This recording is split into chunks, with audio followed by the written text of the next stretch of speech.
And I'm here to guide us through the next 45 minutes or so. It just makes you want to go back and binge watch it all in one night, though, doesn't it, watching the first one?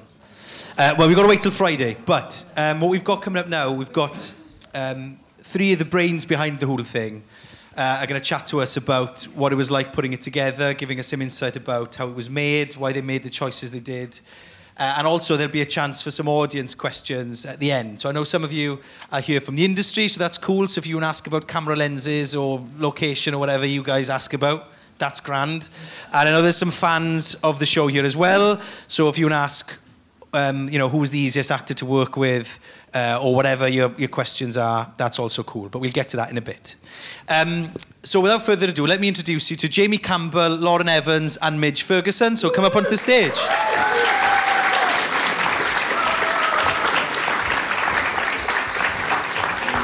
Whatever you fancy, whichever one you fancy. And now, Jamie, you've made it. Thanks, just about. Great Western Railways didn't put you off completely, but it nearly scuppered you being here at all this evening, didn't it? I went via Manchester, so no, I didn't. No, it was just a slight detour. Yeah, well, that's what we feel like, having to commute from London back to Wales all the time. So there we are. So I guess we start. Do you want to introduce yourself in terms of what's your role as an executive producer on the show? What is it you do? That's a great question. Yeah. Well, so I run the company that makes the show, which is called 11, and I'm the creative director at that company as well. So I suppose at the company we try and come up with ideas that are good, and then we try and find a writer, and we try and find a director, and then we pitch it to broadcasters and hope that they get made, and then we make them. And then when we are making them, then I suppose my job is to try and make sure that the show is the best that it can be, and that everyone that's working on it does their best work. So, and I suppose I'm the last line of defence before you get to the broadcaster, in this case, Netflix. Yeah. Lauren, you're the casting director. Mm-hmm. What's a casting director do then? I mean, there's a clue in the title a little bit, isn't there? I find the cast. Okay, great, lovely. So that's Lauren's job now. Yeah, it's my job to sort of source the cast members and hopefully find the right people for the job. Yeah, and then Midge, as a location manager, I mean, I think we all agree the show looks amazing, doesn't it? And when I first watched it, I didn't realise that it was largely filmed in Wales. I mean, it does help when you've got a beautiful landscape, but what's your role in the production? Well, I'm the location manager, which means one or two things, but primarily to start off with, I find where we're actually going to film and offer up ideas for the director, designer and producer to see if it fits the brief and fits what we're after. So we're going to touch on all these sort of different areas now for the next half an hour or so. I guess, I suppose we should start, Jamie, just by asking, when it comes to this project, making a second series, after the success of the first one, A, were you expecting it to go down as well as it did? And then B, how do you try and match that? Because the pressure's on, well, everybody loved the first series so much, now series 2 has got to be just as good, if not better. Well, we were really lucky because the writing process on this show was a bit unusual, in that Netflix were prepared to pay for the writer's room to start before the first season had been filmed. So I think we were still filming season 1 in September 2018, and that's the month that the writer's room started. So season 2 was written before, or most of it was written, and certainly the whole of it was structured before season 2 went out. And that's quite good, I think, because it meant that we didn't have any particular expectations. We just wanted to make something bigger and bolder and better. And to answer the first bit of the question, I don't think we had any idea that people would respond to the show in this way. And particularly, we didn't think that the kind of breadth of audience would be as it is, because I think there's an audience which is very youthful, and then there's an audience which is very senile, and lots of people in between, and there doesn't seem to be any rhyme or reason as to why people respond to it particularly, but I think people feel like it has something very contemporary to say, which can potentially apply both to very young and very old people and the people in between, and it does that without necessarily being too didactic about that. It doesn't force you to feel a certain way, but it is quite truthful and I think emotionally quite open, which people like. Because if you were to say to someone, we're going to make a coming-of-age drama comedy, you'd think that's quite a crowded market. You know, there's lots of things in the past traditionally that are very famous in this genre. What makes this, do you think, stick out from the rest? Because it does feel totally different to anything else we've seen in the genre, certainly recently. I think what's different is that the conceit of the show is very unusual and shouldn't work. And actually, I was quite pleased to see that there was a review last week that said this show shouldn't work at all, and no one knows why it does. But I'll let you into the secret of why it does. Is the concept and the conceit of it, which Laurie Nunn, the creator, came up with, is quite heightened, and it allows you to go into a very rich world and enjoy that. It allows you to be both quite broad comedically, but also go to some quite dark and emotionally sort of deep places. And that, the magic of this show is that in combination with the brilliance of our director and my fellow executive producer Ben Taylor, who is in this room, but I won't tell you where he is, but he is in here. But so Ben's vision for the show, which was really to take the kind of heightened nature of Laurie's script and then apply rules to the world and an aesthetic to the world which absolutely made sense for that conceit, is really the only way that this show can work and operate at the level that it does. And so we've just been very lucky to have two people working at the highest possible level, Laurie in the script department and Ben in terms of directing it and marshalling the overall direction of the show. Yeah, it's just a great coalescing of minds, really. Talking about the world, the sort of the world building that goes on in the show, the cast is obviously a major part of that, Lauren. How do you go about putting this cast together? Cast that's got actors who we haven't seen before and Gillian Anderson together working in seemingly perfect harmony. How did you do that? Yeah, it was quite a daunting challenge to begin with, but sort of usually casting directors have the luxury of making lists for directors and producers to consider, and they've got a body of work, they've got show reels that we can watch ahead of time, and you can sort of make a lot of decisions. But with a younger cast, some of them are just out of uni or they're new graduates or they've never done anything before. It's just about seeing a lot of people and trying to assess quite quickly whether they've got potential or promise. And yeah.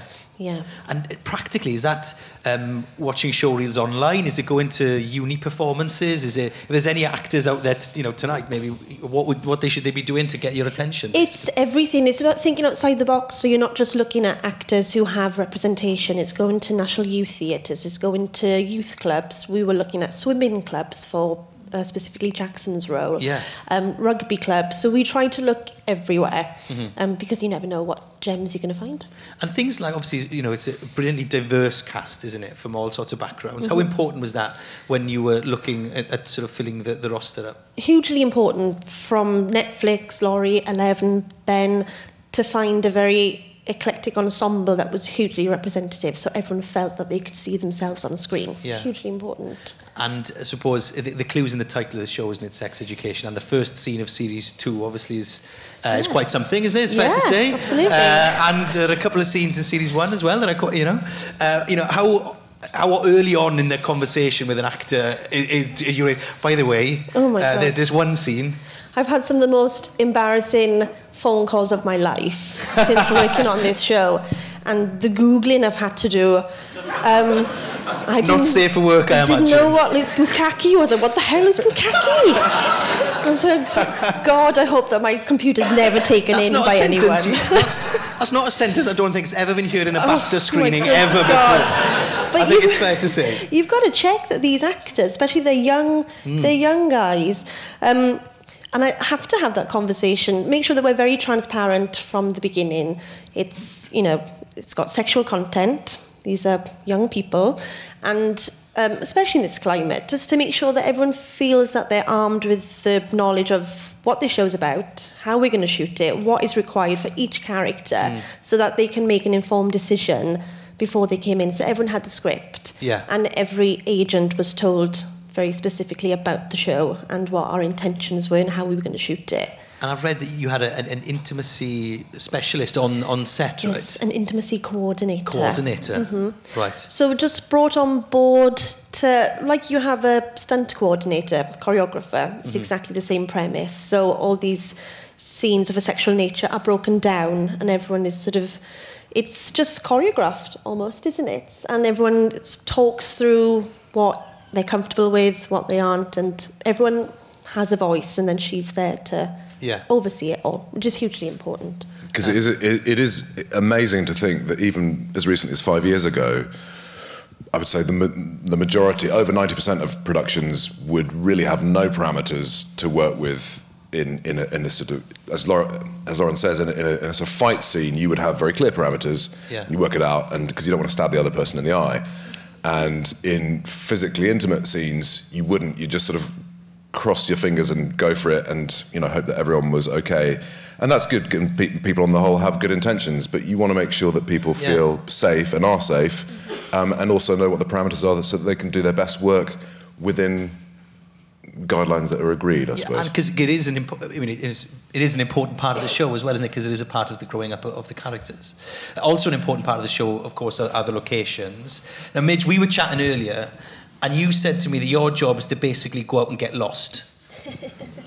That's where I found most of the things, actually, driving around and getting lost. And you don't use a sat-nav, you just off you go? Don't use a sat-nav. And, beforehand I've had a good chat with Ben, the director, and the designer about what we're after, what we're thinking, and I have an idea in my head what I'm looking for, and then literally head off in a direction that I think I might find it.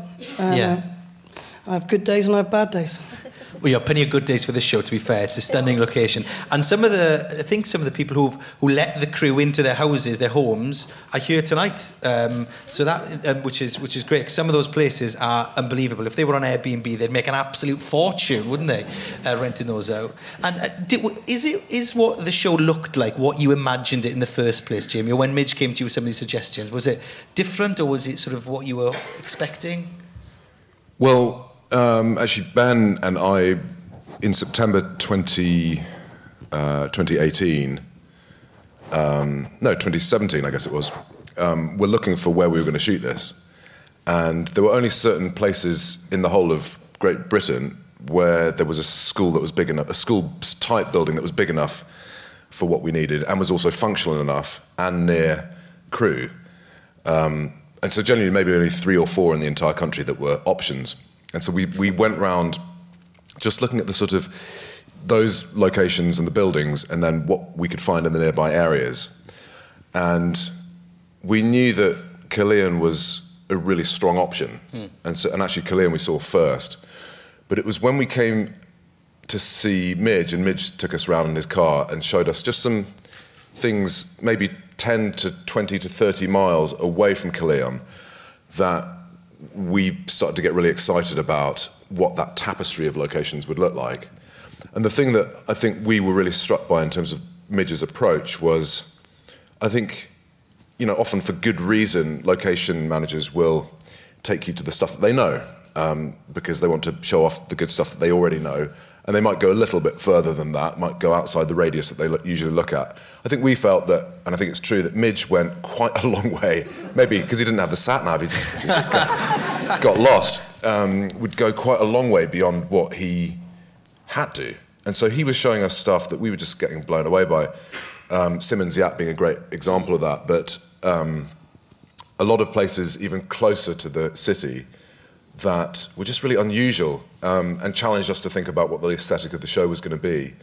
And then there was, I think at the end of the first trip, you were just driving us back to the train station, and I remember you got out a CD and said, do you know what, I've really been thinking about the show, and I think this song might be a good sort of intro song for the first episode. And I can't remember what it was, maybe Hugh Lewis in the News or something, but I think Ben and I just came away feeling that Midge was someone that was really invested in the show and had taken it really seriously and had lots of great thoughts and was going to go a number of extra miles. Yeah. And so that's a long-winded answer to your question, but it's such a sort of added value to, and you can see it on the screen, to the extent that, sorry, this is a long-winded answer, but there was a brilliant person that joined our production team this year called Sean, who just working in the production office, And when I met her, she said that she had grown up in Caerleon.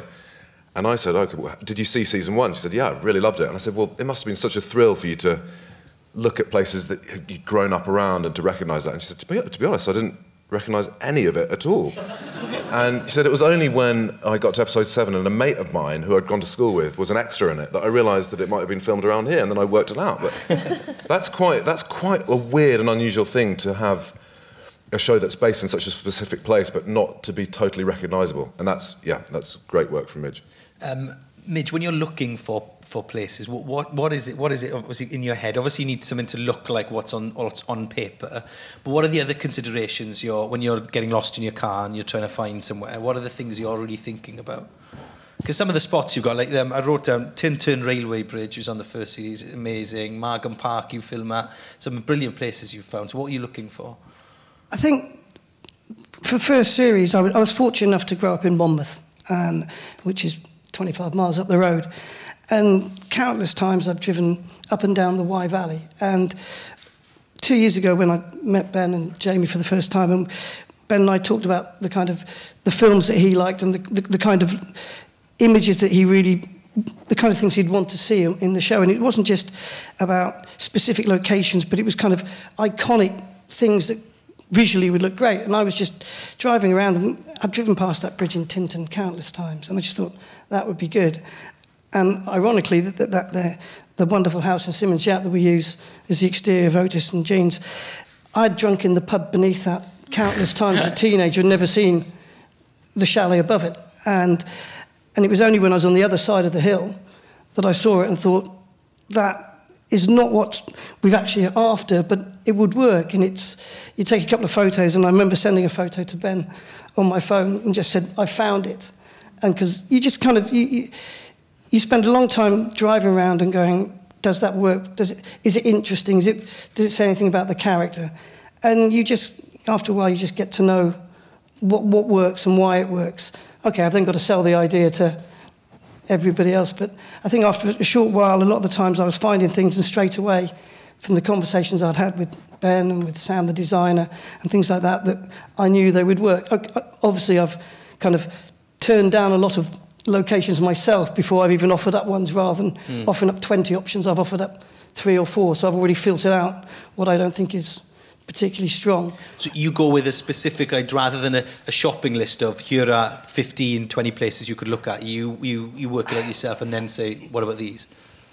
You can drive around and you can see things that answer the brief, but then they're not that exciting. You need something that has that je ne sais quoi, that kind of difference that, well, as everybody's kindly said about the show, some of the locations that we've used, they're ones I've driven past in the past, the ones that I have found by getting lost. I mean, the one in episode 1 there, which is Jacob's house, I found by getting lost in the woods.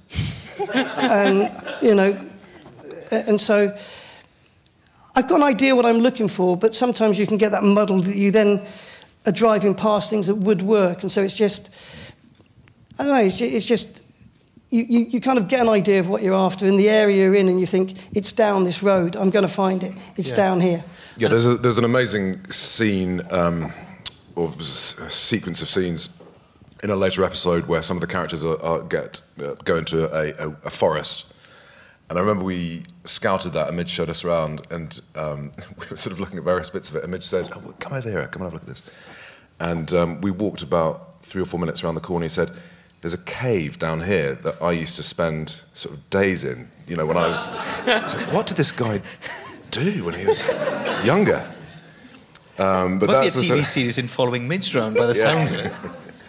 And you touched on it a little bit earlier, and what's interesting about this show is that obviously it's filmed in Wales and it's beautiful locations, but it's not immediately apparent that it is Wales, like your colleague Shah, who didn't figure out it was Caerleon, which is quite unique because shows based in Wales usually make a bit of a song and dance about the fact that they are based in Wales. So talk to us, like Gavin and Stacey, for example, is very set here. So talk about the decision of making a location that's neutral. Is it America? Is it the UK? Filmed in Wales? What was the decision making behind that process?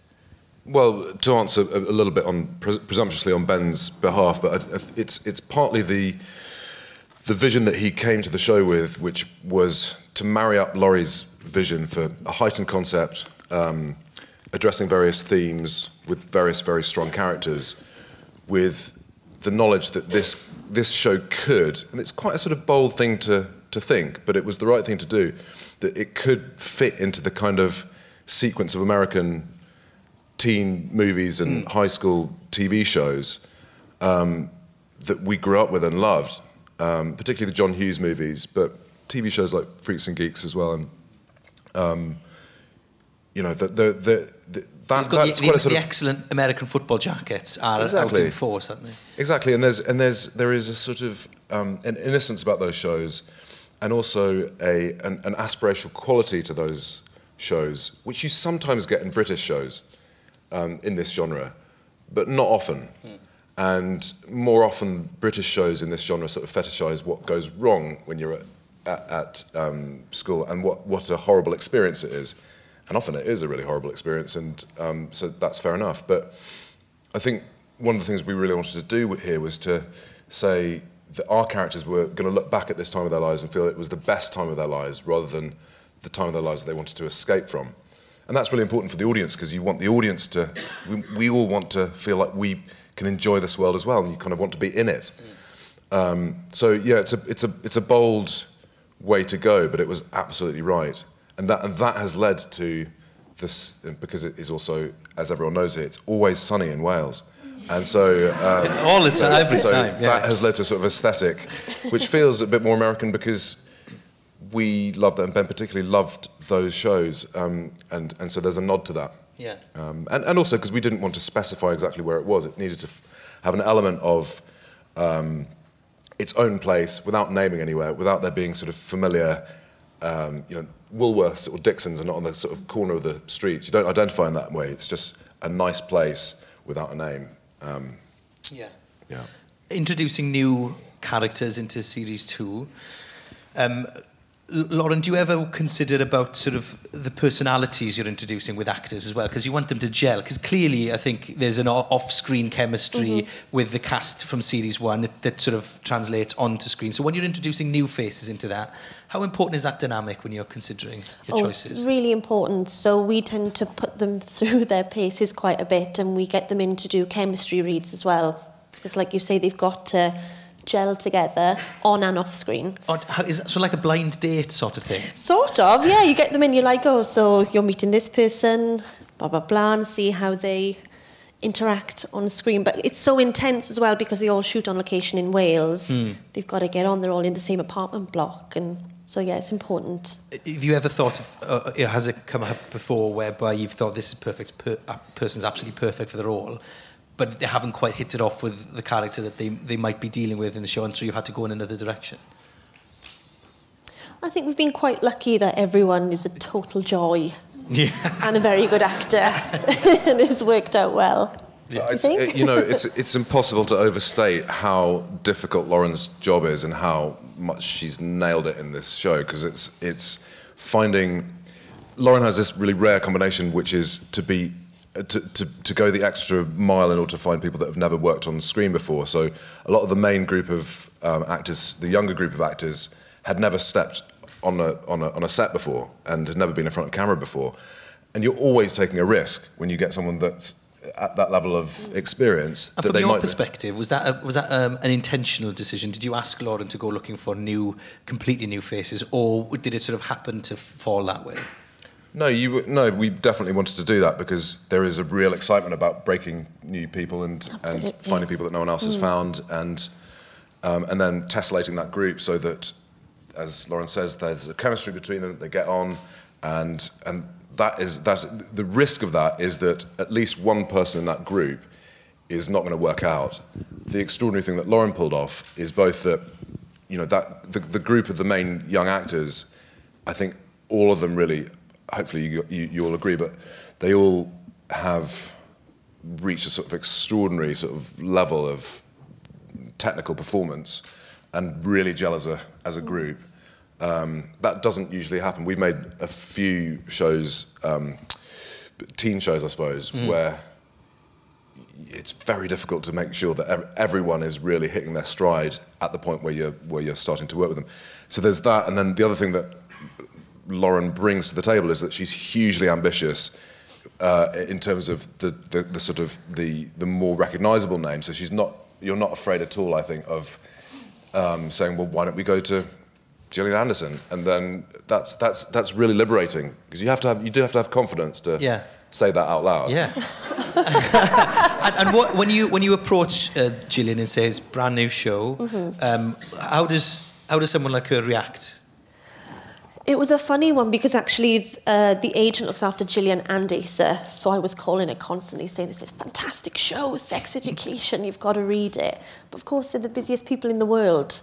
So it was just a lot of calling, and Ben Taylor arms you with everything you need in terms of like all the passion, the visual aspects, so you can really give them all the information. And very lucky that they both just loved it, aren't we?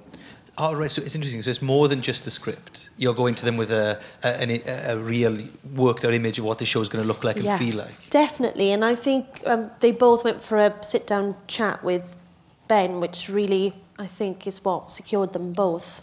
Yeah. To walk them through it and tell them exactly what's going to happen with their characters throughout the series, and yeah. Well, listen, I'm going to stop asking questions now, because I know a lot of you have got some things you want to ask. So the way it's going to work is if you put your hands up, and I'll point at you, and then unfortunately Ella here is going to have to run around. So I'll make sure I ask a question at the top left, then the bottom right. We'll do it something like that. But just before, so have a think if you want to ask a question. I've got just one or two more to finish up, and then we'll come to you guys. So I guess, Midge, if I had to ask you a difficult question, what's your most surprising location you found that's really worked? Can you think of one, or one that you thought, I'm not so sure about this, and it's turned out that it's been fantastic? So I have put you on the spot a little bit there, so sorry about that. Pesky journalist. I mean, it's trying to find something that I think would work, but my colleagues see it the same way I see it, and there will be ones that I've found things and they haven't quite been right, and I've kind of maybe misinterpreted the brief, or just... But I've been very fortunate on this show. Obviously, as I said, you know, I've found one or two things that straight away I knew was great. You know, the caravan site we used for Maeve's, that was me getting lost in the snow and getting my car stuck, you know, and it was there on the corner. And you know, it's no secret, it's not actually a caravan site, it's a farm, and they're the caravans that the fruit pickers stay in. You know, it's just, that wasn't what the brief was. And I took some photos and I sent them to Ben, and again, I thought, you know, I could get slated here, but straight away, it achieved what we wanted to achieve, and it might have sent us in a slightly different direction, but it straight away kind of helped so much with, well, the character development, I guess, in a way, but what we were trying to say about the show. And we've just, over the 2 years, have kind of, we have a way of describing the setting of the show, and so we kind of all know what I'm looking for, even on a new script, the kind of places we want. Yeah, there are ones that are better than others. I think, talking about new talent, I'm pleased to say that on the first series, for example, every location had never been filmed at before except one. And which is something I personally kind of take pride in, is the fact that I try and find new things. You know, our director of photography was saying how he had watched Bohemian Rhapsody, and he'd shot at all of those locations himself in the previous 2 years and other shows. So to actually find things that people haven't used, and then other location managers asking me, where's that? We'd love to use that. And, you know, that's the kind of one thing I'm looking for all the time. And, you know, and the same with every show, but I was fortunate enough, as I said, to grow up in Monmouth and know the Wye Valley and elements of the surrounding area. And I thought there were some great opportunities to offer up a landscape that was beautiful. The Wye Valley is stunning. Yeah. You know, the tricky one is then trying to better it for a series too. And now probably, well, yeah, and onwards as well. So before we go to the questions from the audience, one last question for you then, Jamie. You know, was it filming in Wales? Obviously, the influx of Welsh talent as well. How did you find the experience of coming to Wales to work, and so the impact that's had on the community as well? It's just been an absolute joy, because what we knew two things when we thought about locating here. One was that we were really confident there were going to be some extraordinary places to shoot, and the other thing was that we knew that there was a really strong reputation for brilliant crew, and our slight worry was, because increasing number of productions have been set up here, that we wouldn't be able to get hold of as many brilliant crew as we might need. But we needn't have worried about that, because actually the crew, the local crew has just been absolutely outstanding. So that's one of the things that has been a real joy, and also that a high percentage of the people that worked on Series 1 came back for Series 2. And one of the really exciting things for me in the role that I do has been just seeing the trainee scheme that we and Netflix wanted to put in place, and seeing people that might not otherwise have been exposed to this kind of show or this part of the industry from the local community, coming in Season 1, being under the kind of guidance of a head of department, and seeing what it's like. It's been quite nice to see that set of people sort of flourish over the last year and a half, some of whom have gone on and worked on other shows, and then some of whom have come back and worked for us. So Stevie worked in our accounts department under a head of department in Season 1, then went off and I think worked on World of the Worlds possibly as a cashier, and then came back to us Season 2 and was our cashier in Season 2. And that's you know, there's a lot of glamour sort of up on the screen, but there's a lot of work that goes behind that is less glamorous. And to see people coming through from the local towns and working on the show and coming up into the industry is it's a real thrill. Okay, right, so questions from the audience. Get those hands nice and high, please, if anybody wants to ask a question. We've got one. I knew that would happen, Ella, wouldn't I? I did say that, sorry. It's not my fault. So just to the top left. And introduce yourself, just give us your name before you ask the question, and then we can get the answer. Hi, I'm Harry. What's it like working for a company as big as Netflix? Like, how much power do they have in your decisions, and how much freedom do you get? Actually, that's a good question, Harry. So how much involvement in it? Are they in your script meetings, or is it sort of quite hands-off? What's it like? Hey, Harry. It's been fantastic and really quite, without any, unequivocally a great experience. And that's for a number of reasons, partly because everyone wants to work for Netflix at the moment, so there's a kind of, and everyone likes watching Netflix, so there's a sort of buzz and excitement in and of itself to make something for them. And then there's something that happens in the process of, in our experience of making a show with them, which is that they really backed the vision of the script, and then they backed Ben's creative vision for how to shoot it, and just told us to get on with it and to make it the most authorially pure show that we could make. That is quite an unusual approach. Most broadcasters will say, well, you have to, for obvious reasons, you have to shape it for this particular demographic. So a show like this, if you made it another broadcaster, they might say it's got to really hit home for the 18 to 24 demographic. Whereas part of the sort of luxury that Netflix has is they can say, we like this, we think it could roughly fit for the service, go and make it in the most sort of creative way that you can, and then when it delivers and then when it goes out into the world, because they have a lot of technology that can determine which audience out of the many tens of millions will respond to the show, they can then position it on the service to the most accurate audience. So it means you have a lot of creative freedom in the process, and then they do the work of actually getting it to the people that might watch it.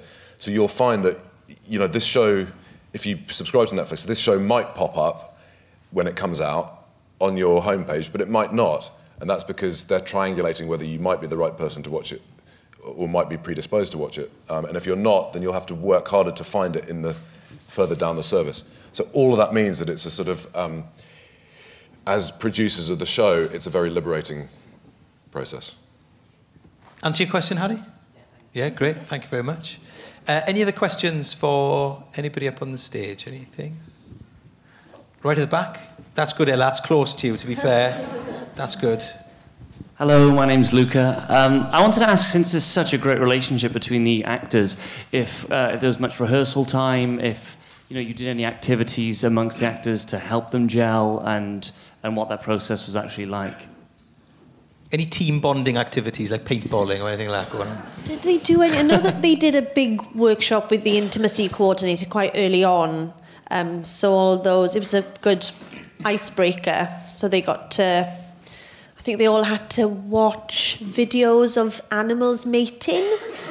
and then find out who their character would be in terms of animal. And I think that brings people close together quite quickly. So, yeah, that was really good. And then the fact that they all live together, they all cook for each other, they all go out in Cardiff and stuff, so they gelled very quickly. It's like a summer camp, basically, yeah.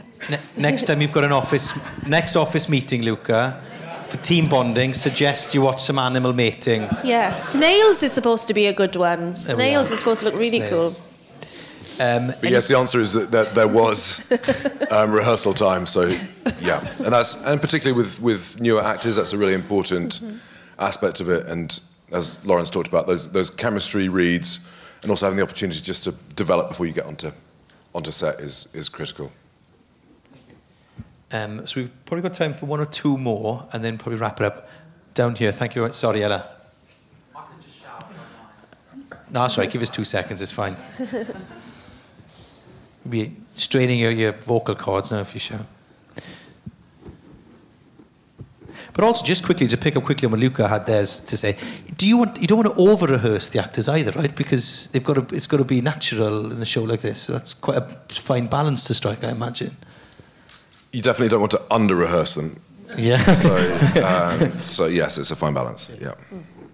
Hello, I'm Johnny. I was just wondering, for Lauren, when you are looking for actors, do you keep the brief in mind all the time, or do you sometimes find someone and then maybe go back and be like, actually, I found this person? Do you kind of adapt the role to who you found, or do you really stick to the brief? No, we try to challenge where possible, and sometimes the version you have in your head from what you've read on the page, and then someone walks in and they do something with a scene that is unexpected, but it totally works, and then it makes you think differently. So yeah, we try to keep as open-minded as possible. You don't want to have too fixed a vision in your head, otherwise it makes it feel very generic. Yeah. Okay, cool. Thank you.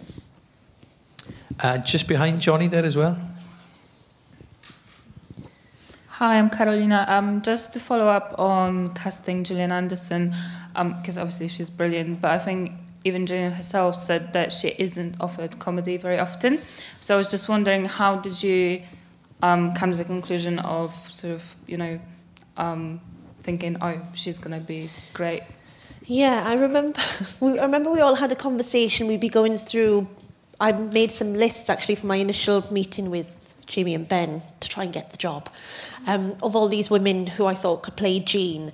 And Gillian was on there. And actually, you're right, she said in a couple of interviews recently that she's not offered a lot of comedy. But I did a lot of trawling through YouTube. And she's so funny on chat shows. She's really witty. And I'd heard some stories of her on set on The Fall where she'd done a few funny things, and she'd replaced a phone in a cupboard with a dildo. And I thought, she's the perfect person for this job. And I just remember sending round an email with lots of YouTube links to her, just laughing in lots of interviews, thinking she's so warm and funny, and yeah, she'd be great. Great, and so let's finish off with this question down the front then. That's right. Hi, my name's Josh. My question is for Midge. Is there anywhere in Wales that you haven't filmed that you would love to film? Where would it be and why?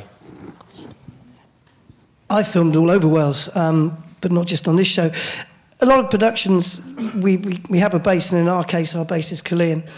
And so I have to find the locations within certain parameters because we need to maximise our time filming rather than travelling. I've shot in North Wales, in Snowdonia, in Mid Wales.